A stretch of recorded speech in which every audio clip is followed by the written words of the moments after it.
aujourd'hui incomplet pour différentes raisons. La première, c'est que les joueurs sous contrat ou quelques joueurs sous contrat, et notamment des joueurs majeurs, sont blessés, ce qui nous empêche de présenter, notamment en défense, celle qui me semble la défense idéale pour la saison. Et puis la deuxième raison, c'est que, certainement que Jeff en a parlé, mais il nous semble tous évident qu'il nous manque quelques joueurs pour compléter l'effectif et surtout pour guider la jeunesse qui a pris le pouvoir. Et à 2 et 3, c'est différent. Voilà. Donc si Jeff a dit 2 et 3, moi je vais le suivre. Voilà. Et en fait, les choses sont bien faites ici, et c'est ce qui nous permet d'être extrêmement serein, y compris quand vous êtes entraîneur.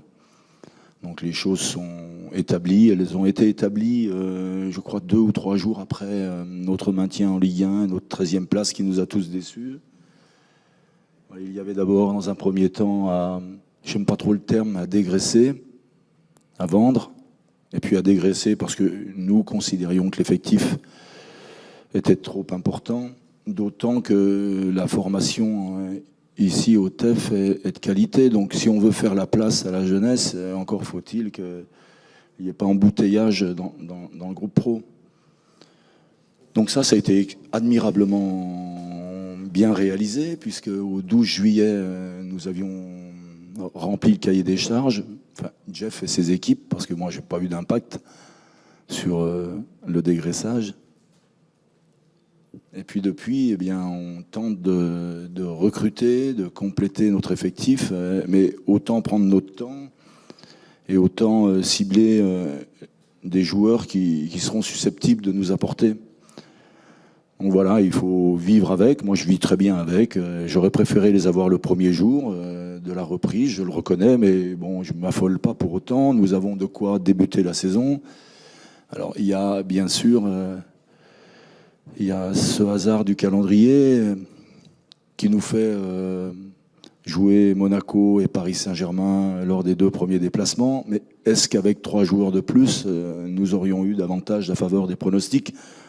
Réalistement, non. Cela dit, ce n'est pas parce qu'il nous manque 3 joueurs que nous avons perdu d'avance. Donc un défenseur central, peut-être, un milieu de terrain capable d'assurer une meilleure transition que celle qui est effectuée aujourd'hui. Non pas que nos joueurs au milieu de terrain manquent de talent, manquent de pertinence, mais ils sont tous très jeunes.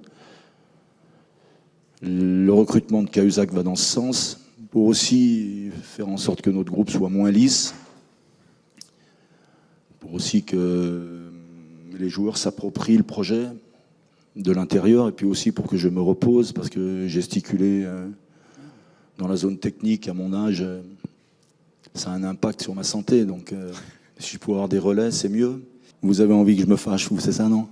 Hein? Ouais, bon, c'est un euphémisme que de dire qu'il faut se maintenir. Voilà.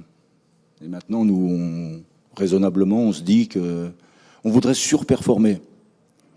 Voilà, c'est comparer notre budget à notre classement. Voilà, donc si on surperforme, ça voudra dire qu'on est classé, c'est le budget du TEF, c'est le 13e ou le 14e, quelque chose comme ça, voilà. Donc toutes les places au-dessus de 13 et 14, c'est surperformé. Et on peut se maintenir en étant 8e aussi.